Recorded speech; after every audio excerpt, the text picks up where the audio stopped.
Thank you, Johanna, and hello, everyone. Welcome to this very special plenary. In this space, we explore the importance, as Johanna has indicated, the importance of education in nurturing love, holistic well-being, and also discuss how education can be transformed to enable a loving world. Well, what makes this plenary special is that it features the voice of worldwide adolescents who have been part of an inquiry to explore the interconnection between education and well-being. And this is a global part of a global listening initiative organized by the G20 Interfaith Forums educational working group, of which I'm a part. So briefly, G20 Interfaith Forum, or we call it IF20, offers the annual platform where religious institutions, interfaith organizations, and the communities collaborate to engage on the agenda set by the G20 leaders for that year. Now, for 2021, the IF20's theme is a time to heal. We know why is this theme. Now, recognizing that children and youth voice tends to be overlooked in education policy dialogue, such as this kind of G20 context, the IF20's Educational Working Group decided to host a listening initiative and seek worldwide adolescents' reflection on what has supported them during the COVID lockdown when education was, and in fact, education still is interrupted and disrupted, and how education must be reimagined and transformed as we move forward. So it is these adolescents' perspectives that will be shared later at this plenary. Spirit Humanity Forum has always engaged the young people in our past event, and this year is no exception. But more importantly, Iceland as a country has already laid emphasis on empowering children and youth and listening to their voices. Now, some may say, yeah, when children and youth speak, we must listen. That's right, we must listen, but why? Is it just because their needs and experience must be taken into account seriously? Or is it just because their voices matter in policies that will affect their lives? Or is it just because their ideas are creative, innovative, and inspiring? Yes, all of that, but it's also because, in the words of 16-year-old Karam, who will be with us in a minute, the children and the youth are humanity's future.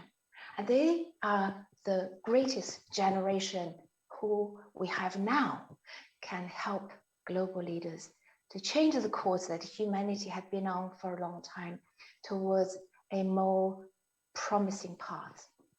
So instead of speaking about or speaking for children and youth, in what also makes this plenary special is that we are most privileged to have the presence of Mr.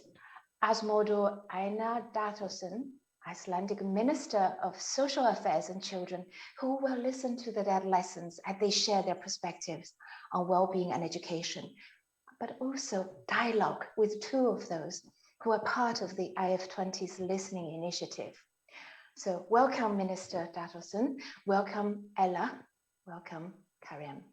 Well, to begin, Minister, with your permission, and Ella and Karam, may I invite you and this audience here to watch a pre-recorded report from 3 adolescents representing the listening groups located in 3 regions, one hosted by Dreamer Dreamy India in Delhi, one by Adian Foundation in Lebanon, and one by States of Mind in England. The reason we had to pre-record their presentation, not only due to the time difference we all recognize now, but also owing to, we may say, the disparity in the availability and accessibility of a technology in these 3 places, and inequality the world is yet to tackle. And for the same reason, we only have Ella and the Karam joining us today. So without further ado, hear the voices of our young people.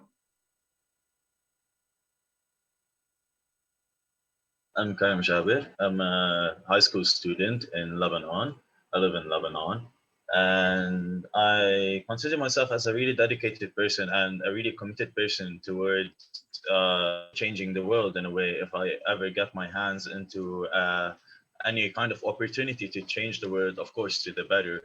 My name is Alamalcotro Gregory. I'm based in London in the United Kingdom. And currently I work with States of Mind, looking at young people's well-being, specifically in a school environment. I'm a very fierce peace advocate and very keen on how our planetary and people's well-being is intertwined and interconnected. Myself, Ariba Hafeez. I'm from India. My religion is Islam. I'm currently pursuing BSc undergraduate at Indian Academy Degree College and also doing my additional course in life skill development at Dream a Dream.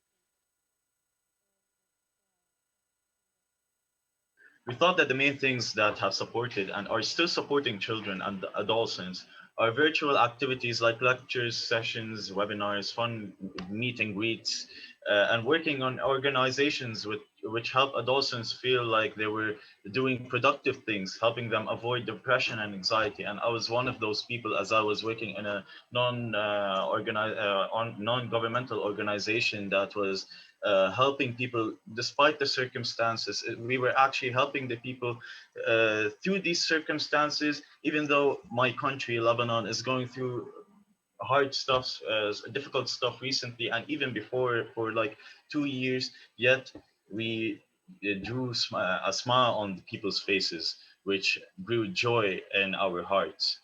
However, for children, they have been using their time mostly playing games and spending time with their family. And some families have made family nights, which help the parents and the children to have more quality time with each other and spend their time efficiently together. So family basically strengthened the bond together because of this, especially the parents, the married ones that used to go to work, and the children that don't see their father during the day. They've made some sort of connection with them more and more, which is really heart touching, seeing them more happy and like coping through these circumstances just because of their family, which was very nice. Yes, so I see a lot of similarities in what Karam just said. And one of the key things that we found that supported young people, which was a sense of community. And I think that's what we find in working with an organization or spending time with our family or being a part of something online as well. It's a sense of community on a local and even on a global level, a sense that we were all being affected by the same thing in very different ways, but that there was a unity that united all of us. And I think that mirrored with and kind of alongside personal practices was what we heard really supported young people, that there were individual actions that we could take. And also what was really, really interesting was that not being in school was a big thing for a lot of people in the listening groups, that cancellation of school helped them to have the space and the time to find their passions and look deeper into themselves. And personally, it really kickstarted a deep inquiry into who I was and what I want to do in the world and what I want my place to be. And so having that space come out of something like a lockdown or a quarantine was actually quite incredible. And I think something that really we found supported a lot of young people. As we all know that in India, a very bad situation have happened due to this COVID, that we are not finding beds for no oxygen, no cylinder, no oxygen and no proper injections, remedies. And then we should spread the awareness, ma'am, of COVID. This is the main step. We should support people by spreading the awareness. Yeah, ma'am, and should be generous and kind to others.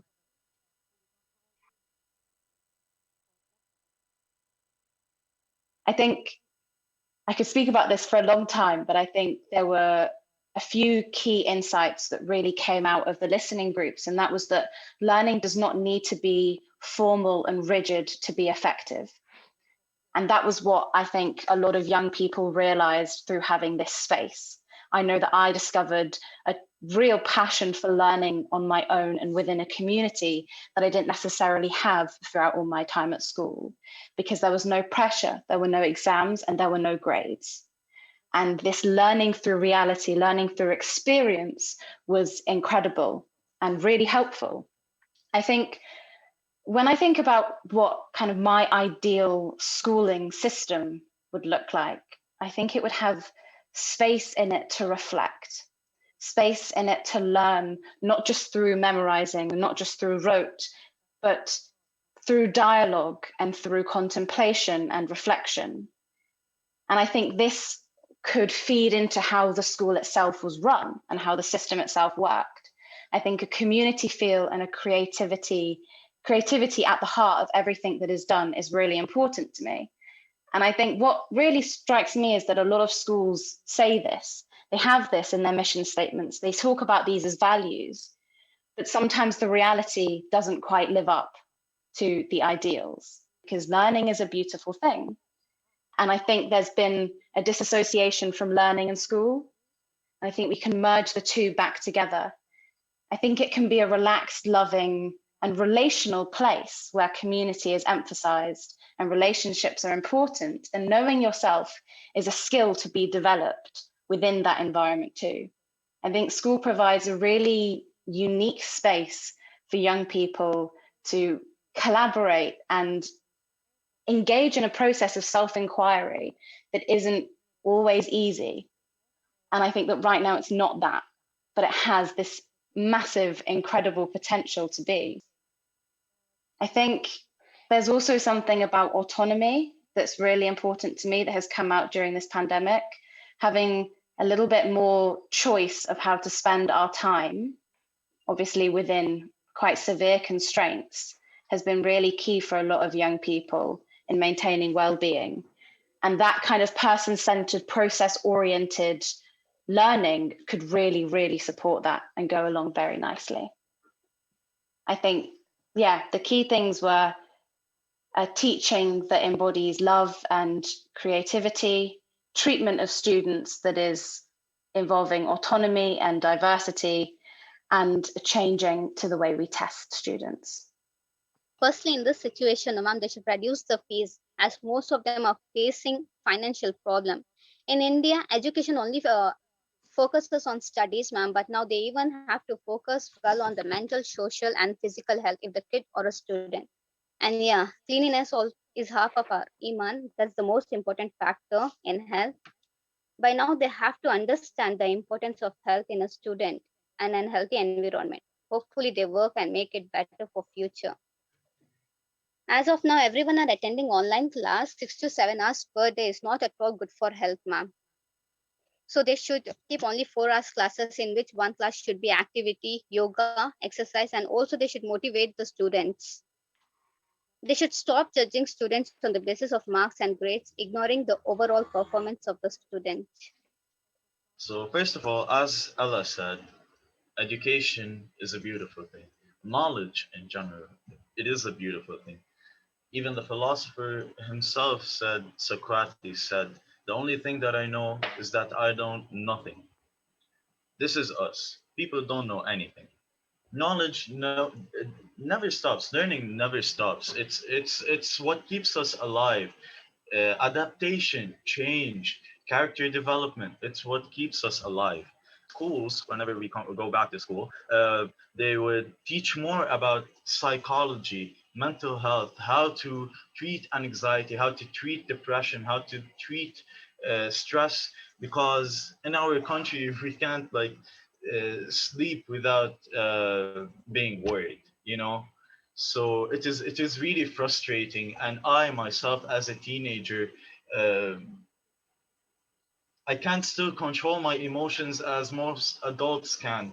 So I find it very difficult for me and my friends, of course, who are going through way much harder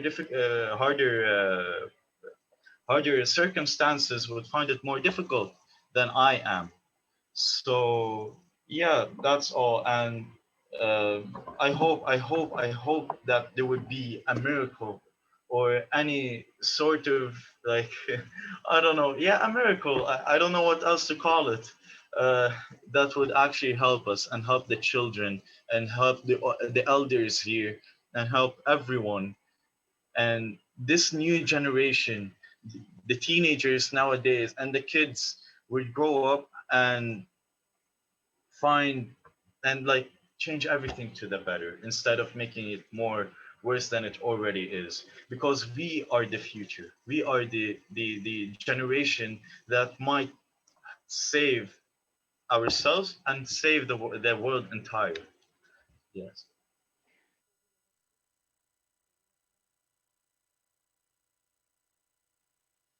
They should set a routine, like on time to time they should do yoga, on time to time they should finish their works,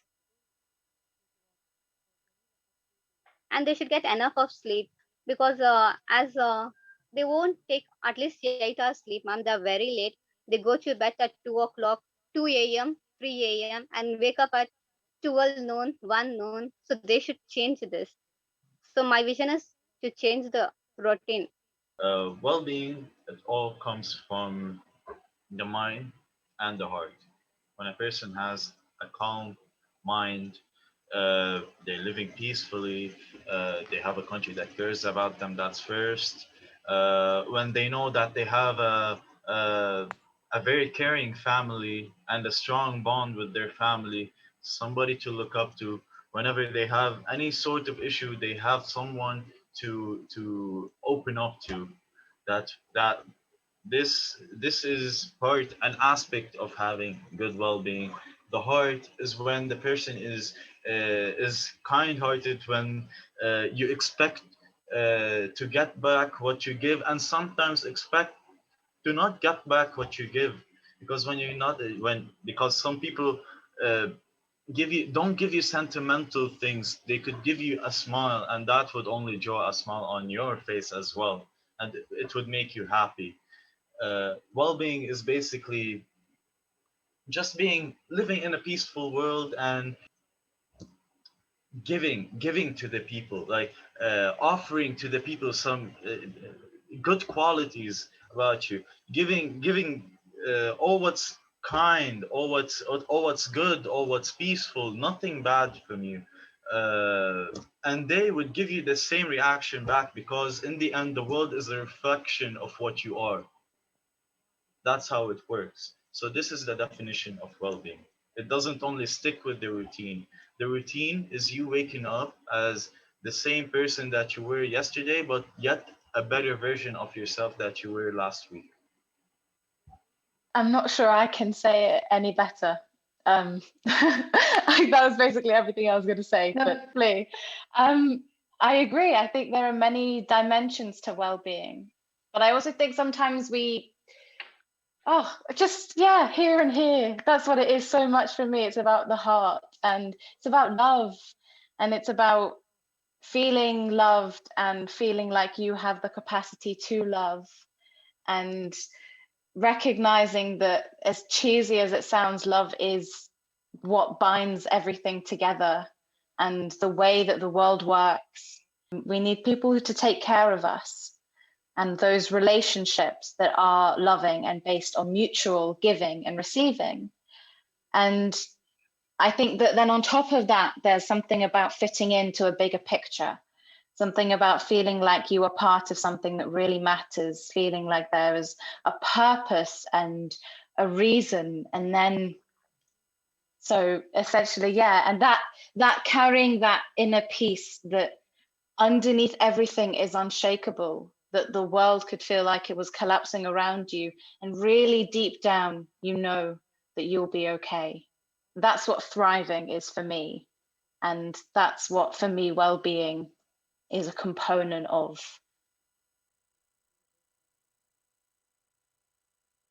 So my first question, my first thing will be government schools, ma'am. They should develop like good teachers. They should keep in government schools. Like in private schools, we have well qualified teachers, but whereas in government schools, ma'am, well qualified teachers are not there. And second, as come to the teachers, no, ma'am, they must help students to understand the concept instead of marking up the whole subject. They should not judge by their marks and grades, ignoring the overall performance of the student. They should encourage the students. They should concentrate more on skill development. First things first, and to start with in my country, is to change the educational system in a whole, because it's been the same since the Civil War, since like 30 years. We've been and learning the same content year over year with no new anything. There's nothing new. And like we're being taught, for example, civics, talking about rights and all, yet we don't apply them in our daily lives. How does that work? Second of all, is that for the government, if there is any good government, to actually help the public schools, because the private schools, for example, are being very much more privileged, whether it be in scholarships, whether it be in tests, whether it be in basic materials, for example, the building or the copybooks, the pencils, the pens. Uh, it all depends not in the schools, it depends on the country as a whole, in the rulers as a whole, as a government. They're the ones that need to change, because we have nothing to change, not money, not a voice. Our voice can't be heard. We protested, we did everything that we could do as people, as united people, yet nothing happened. It didn't work, and we are considered as weak people that need help. Yeah, I think it's hard, isn't it? Because it's easy to talk about the values that I would like to see embodied, but three concrete physical kind of asks, I think my first one would be including young people much more in processes. I think involving young people as humans in the process, that would be my first thing. My second thing, and I'm going to try and translate this into a concrete ask, is to involve love in all steps of the process. And I think school has a chance to teach that, and a chance to embody this beautifully spiritual, rich way of seeing life. And I don't think that means we need to be a faith school or teach a certain religion. It's just simply provoking and just placing that seed there for young people to then explore. And I think my third concrete ask would be space. It would be to have space to reflect, whether that be that lessons in terms of learning are 10 minutes shorter, and there is just 10 minutes at the end of the session where everybody just simply sits and thinks about what they have learned.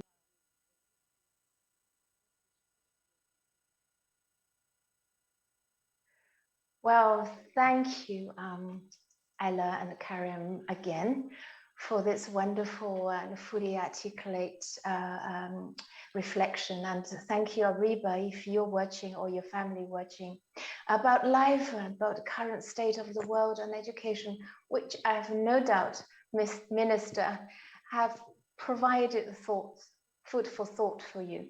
So would you like to share some immediate reflection on what you have just heard? You're muted. Yeah, thank you. Thank you. And first of all, thank you for the invitation to take part in this very good and important discussion that I have invited to. And then first of all, I would like to say it's actually been a privilege to listen to the young people, to all of you, and your experience and your vision on life, and it's very important, I think, for political leaders and ministers and people in political positions to have actually discussions like these, and to learn from firsthand how children and young people are experiencing challenges like the COVID, the last 1.5 years has been. And just before I come a little bit and I look forward to the panel here that we will have. But first of all, I would like to say that the vision that they were showing us is very close to my heart. And I became a minister in November 2017. I was then a Minister of Social Affairs and Gender Equality. And I went for a meeting to my Prime Minister and asked her I wanted to change my title and become a Minister of Social Affairs and Children. Why? Because I wanted to make a change in Icelandic society. I know in many ways Iceland is very progressive when it comes to rights of children, voices of children, and etc. But I wanted that we would take bigger steps, both when it comes to welfare of children, but also when it comes to rights and voices of young people. How we could make a systematic change so governments, both on governments and local governments, would have to take and consider and listen to children, would have to involve them in all decision making, would have to listen to young people. We would have to have a discussion like this one we are having today, where politicians had to explain why they didn't do what young people have been asking them to do. And I think also what we have learned from COVID is it's always been important to have young people and the vision of young people at the heart of our agenda. But it's never been as important as it is today. And I so deeply agree with you on that it has never been as important to have the voices of young people at the table today, to talk about the future, to talk about the present, what we are doing today. And we have been trying to do that here in Iceland. And also when it comes to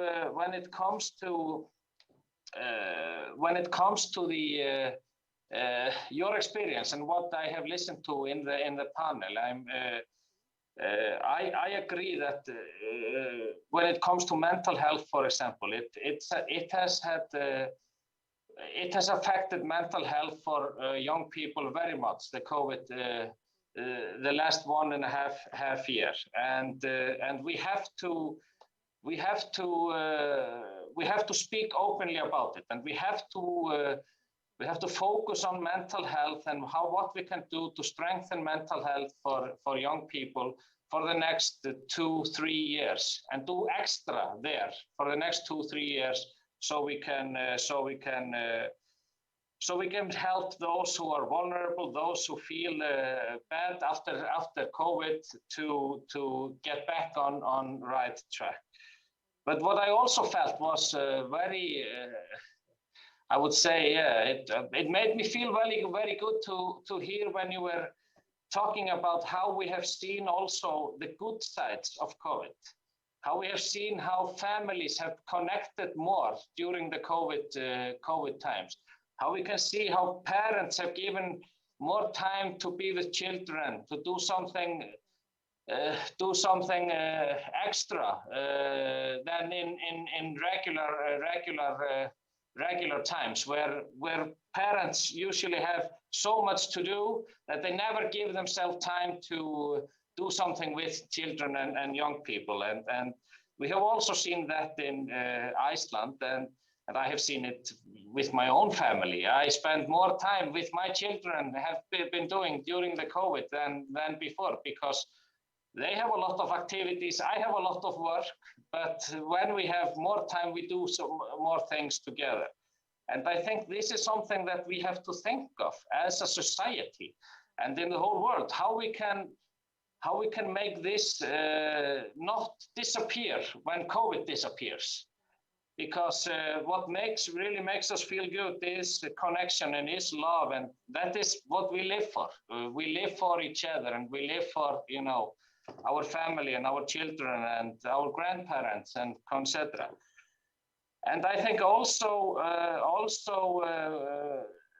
we have found that here in Iceland also, that for many young people, the change of the school system during COVID has had a positive impact. And I'm glad to hear also that coming from different parts of the world through this discussion here. Less stress, more flexibility. That is something that I think we have to take into consideration of how we can change the school system in the upcoming years and learn from COVID and not make that disappear either when we all get a vaccination in the next 1-2 years.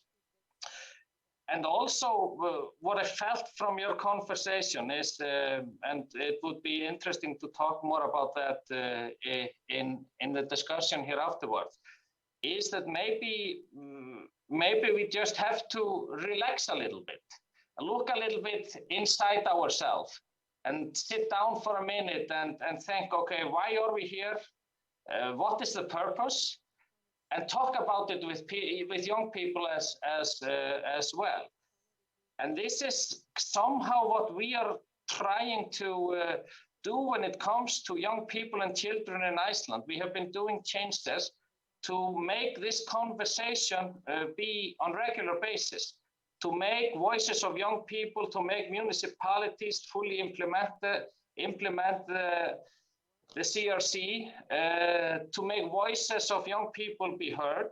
And we are, for example, and it came up to my mind when you were talking about how you wanted to change things, that we have been developing, for example, a dashboard to measure well-being of young people. Because well-being is not only money and not only income of parents, it's also love, it's also how you feel, it's mental health, and all these things that we really can't maybe measure in an easy way. And that is what I felt from your panel as well. And maybe we should focus more on discussions between people in politics, older people and young people, about feelings, about how we feel, about passionate things and etc. And I felt that really strong from all of you, and I'm glad to hear that. But otherwise, I'm just also like to say that because I hear you say talking about that the young people are the future, but young people are also the present, and young people have to be at the table now to talk about the future. I sometimes say and have said in speeches that the National Day of Iceland is 17th of June, and it's very popular to have children around on National Day with Icelandic flags, and then we talk really good about young people and children. But then nothing happens in 1 year until the next 17th of June comes. And we have to realize that we have to talk, we have to have conversation between adults and children more often than only on the 17th of June. And that is also something that I take from the panel. But I'm very looking forward to the discussions, and now I have been speaking for too long, sorry. Excellent, thank you very much, Minister, and thank you.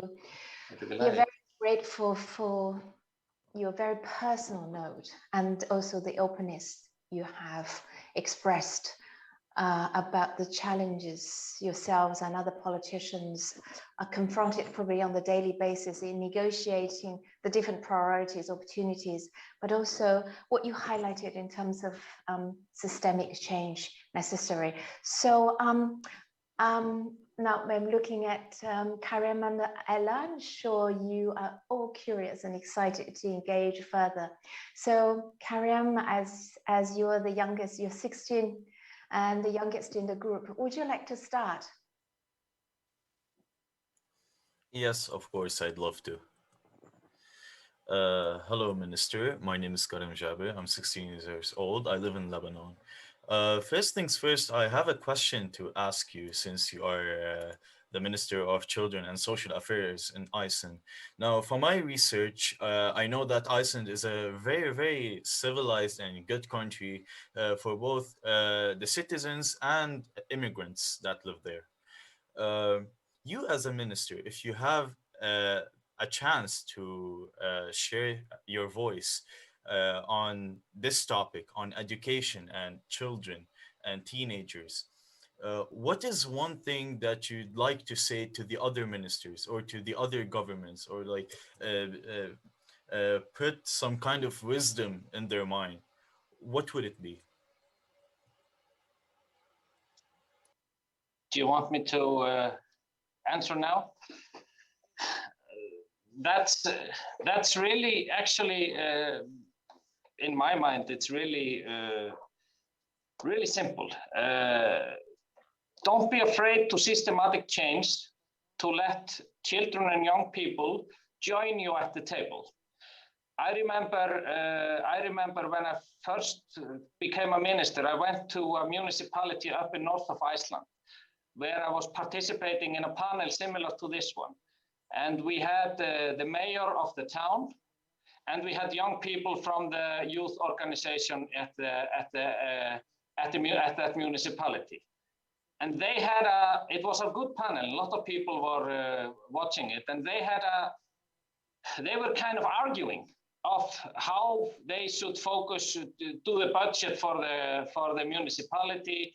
The young people are saying, "You mayor, you promised us to do this," and the mayor said, "No, I'm sorry, I couldn't do that," and they were kind of arguing about it.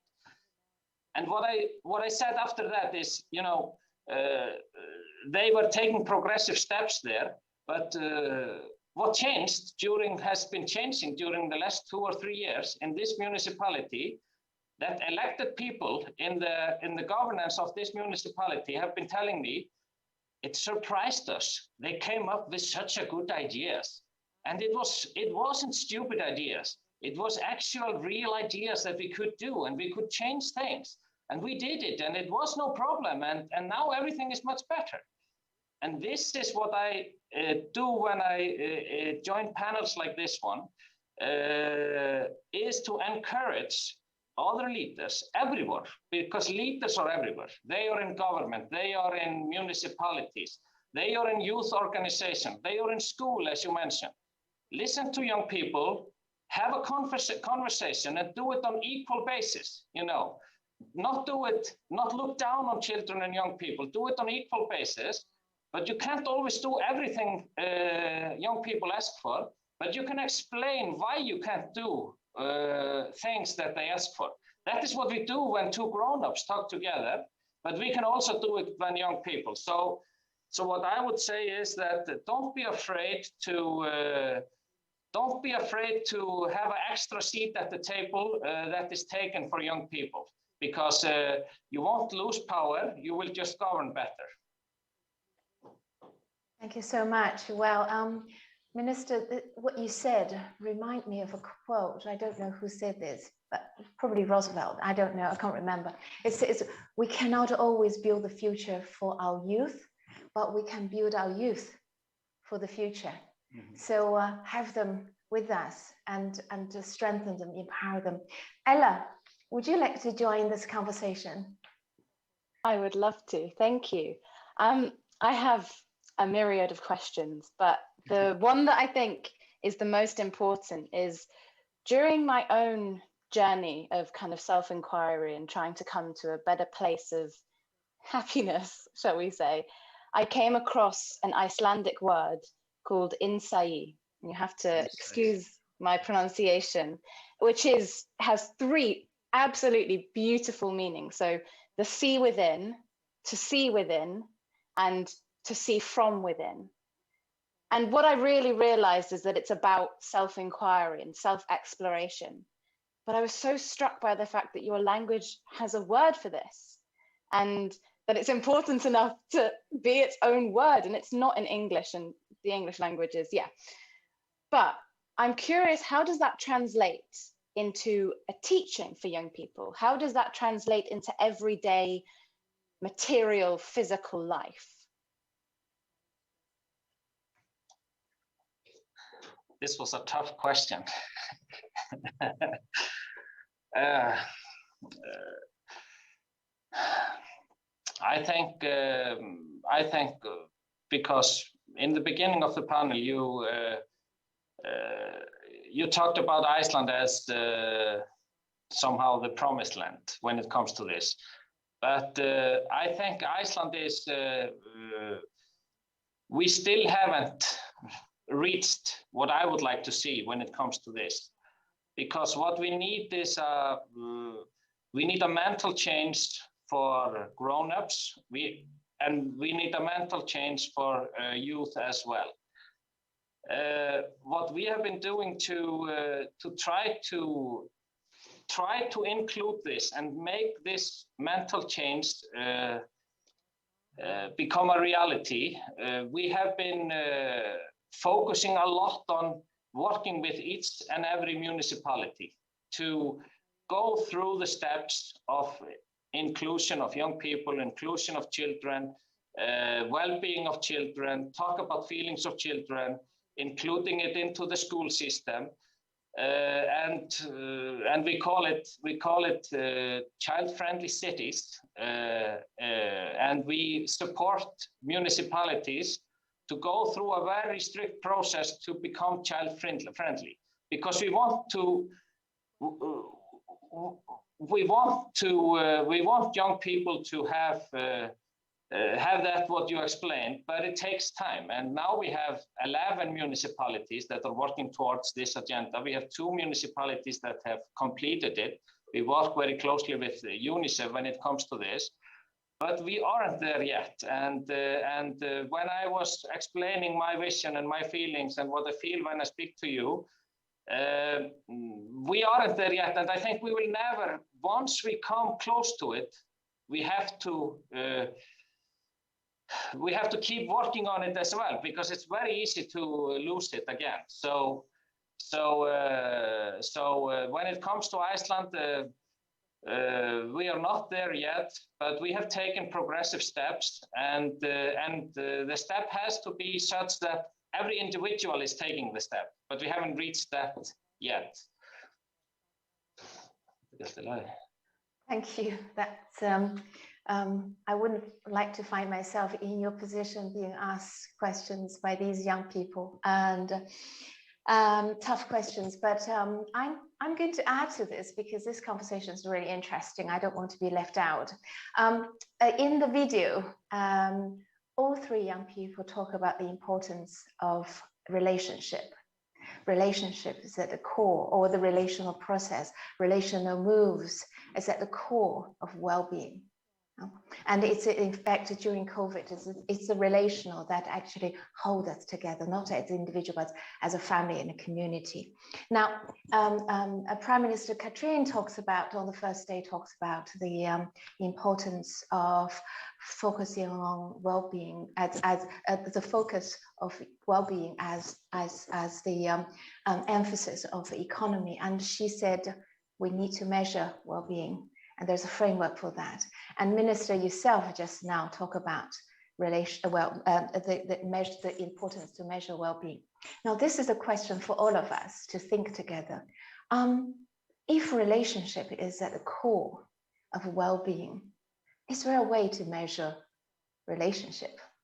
If we have to measure relationship, what do we say to the Prime Minister Katrin of Iceland and say, look, this is what we could imagine to evaluate or engage in your measure, in your framework, the importance of relationship?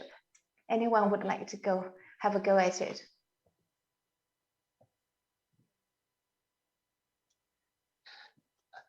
I can, I don't want to take the word if Ella or Karam wants to comment on this. But this is actually the challenge of governing, because when it comes to relationship, happiness, and how we feel and how we connect, we have had,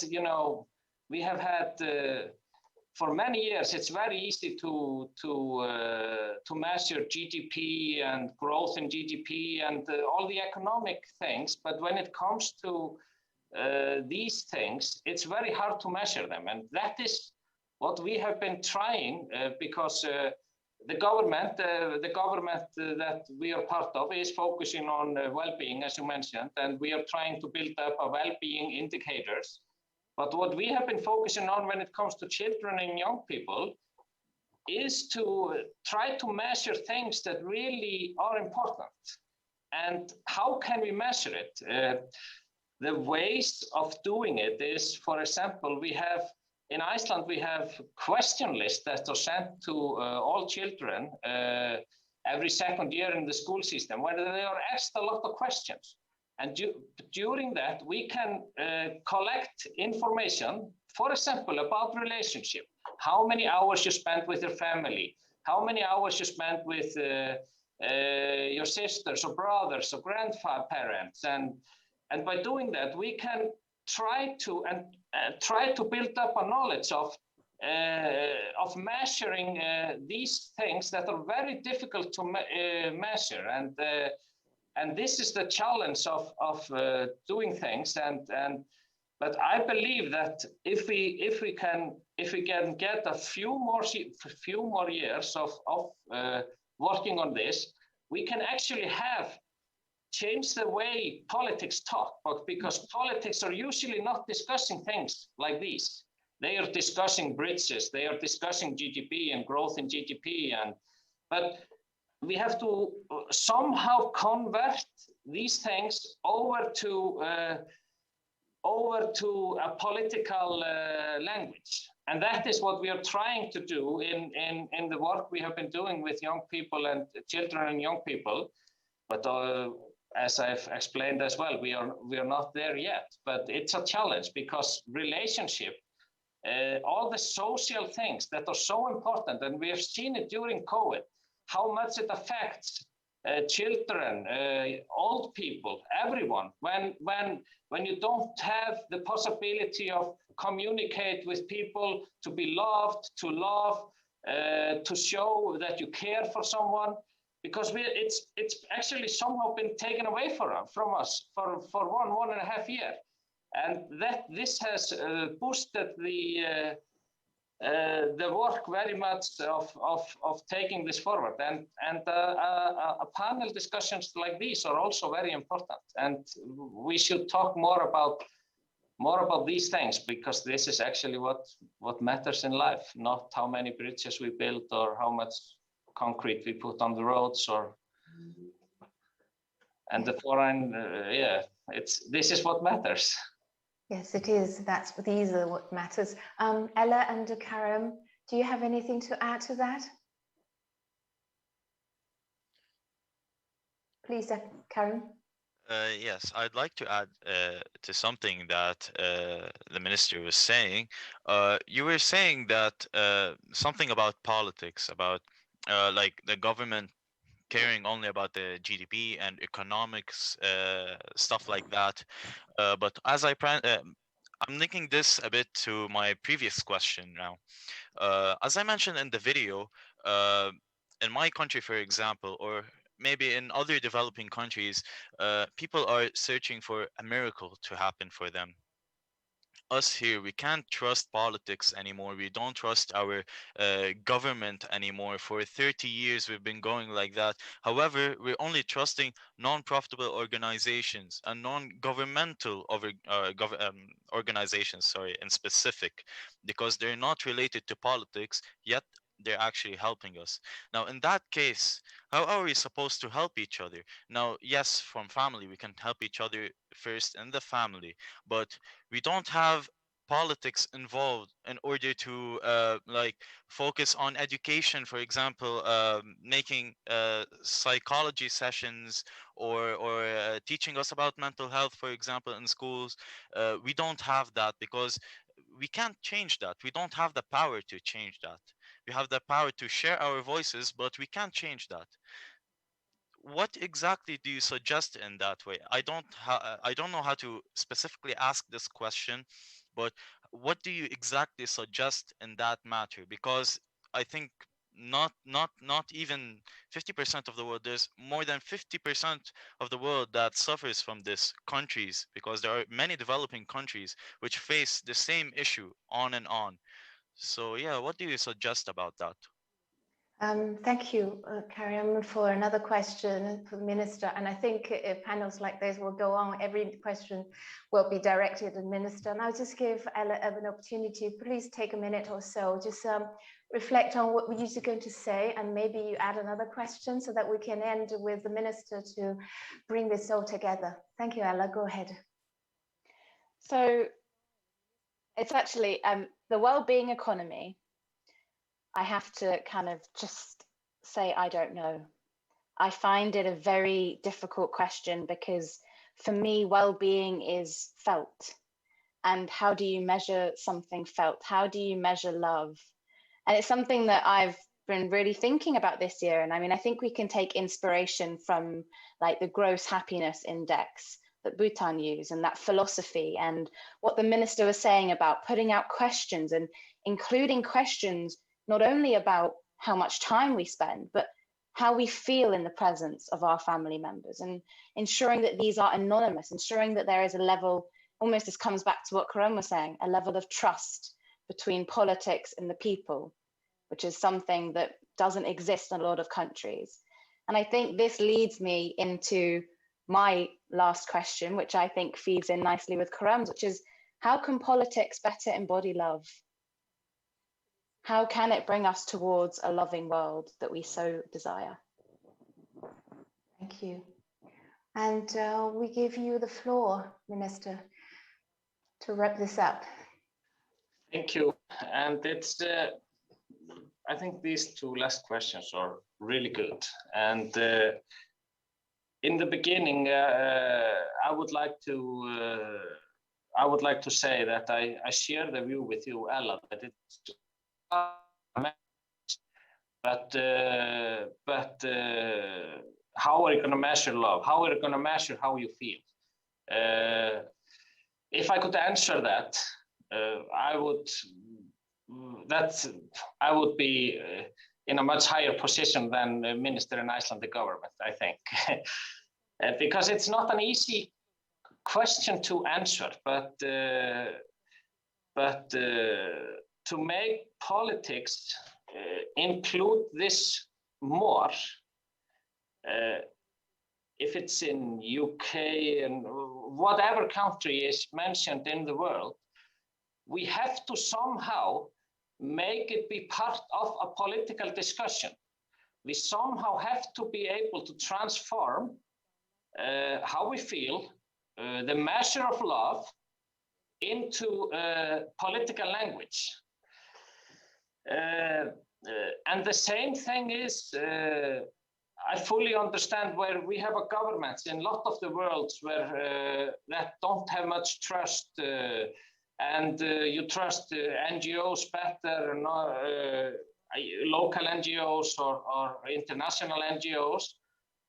But the challenge is the same there, because even though you have politics that don't focus on these things, in the end of the day, and what we have been figuring out in the work we have been doing, if you focus on, for example, what we did when we were doing the transformation of the system here and making new legislation, we were trying to do this, working with well-being of people, doing changes, systematical changes to working with well-being of children. And what we did there is that I got an economist to work with us, an economist who used to work with, in the business sector, and never had taken a step into the social ministry, I think. And I got him here on board, and I said, okay, we are working on a big changes here. I want you to take this into the words of the business life. Try to put it into money, how much this investment will change in the long term of the government budget, because that is the way politics talk. And people working in the ministry and working on this project said, oh, it's a stupid idea. He doesn't know anything about well-being, not anything about love. And what happened is, because I said to him, I need money to convert my, to to work on my plan, and I have to have you to tell me that it pays off, so I can go to the finance minister and ask him for money. And what he did, he explored it a lot and read a lot of researches and came back to me and said, "This is the best investment I have ever seen. It's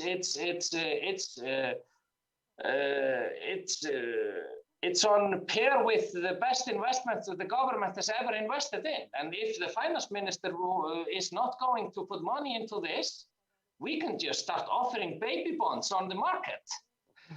And what I'm saying there is, of course, of course, you can't convert it fully into the discussions like these, but you have to try to do it, because in the end, politics are very much about GDP, about economic things. And I think it's the same if you have governments that some people think are corrupt and don't want to focus on things like these. In the end, you have to try to work on making the language, because it's the same investment for every government in the world to change the way they think. And international organizations are working on it in cooperation with governments, but we have to fight harder. And what I think is what I did when I became a minister, and I felt because I wanted to try 4 years where we would just focus on this, use the political knowledge that I have to focus on actually of how we can focus on how you feel inside, how we can build up better people that feel good. And I thought in the beginning, because you had a quote here, and I'm going to end on that, Scherto, you had a quote here and the quote that I had in my mind, when I started all this was from Eleanor Roosevelt. When she said, "Always do what you feel in your heart to be right, because you will be criticized anyway." So if you just keep doing that in life, you will never fail. Thank you. Thank you. Well, thank you very much for inviting me to the panel, and it's been a privilege. And listening to the young people here, I think one day you will control your own country. Just never give up. Thank you, Minister, for your audacity to do what is right, what you believe is right in your heart. And thank you for highlighting the importance of creating new language and framework that help the world making. And also, and thank you for Ella and Karam for your excellent questions. And I think this panel just demonstrated the importance of dialogue in politics, but also the importance of collaborating with the young people. Now, so that's the end of this session, and I'm afraid, and thank you once again for such a beautiful and engaging conversation. And I think I have a note from the organizer. This is for the audience that the workshops will start 10 minutes or 15 minutes later. And given this inspirational insight from today, this last panel, it is really important to explore what conditions that democratic institutions must engender to nurture global well-being, as the minister already pointed out, and the part that leaders like himself can play to facilitate the emergence of such conditions. And who could it be better to follow up this conversation, this panel, at addressing these questions than Ingeborg Soron, Gisla Dortier, and Deputy Special Representative of the UN Secretary General in Iraq, and Lord Alderdice, House of Lords, UK. Now over to this dialogue about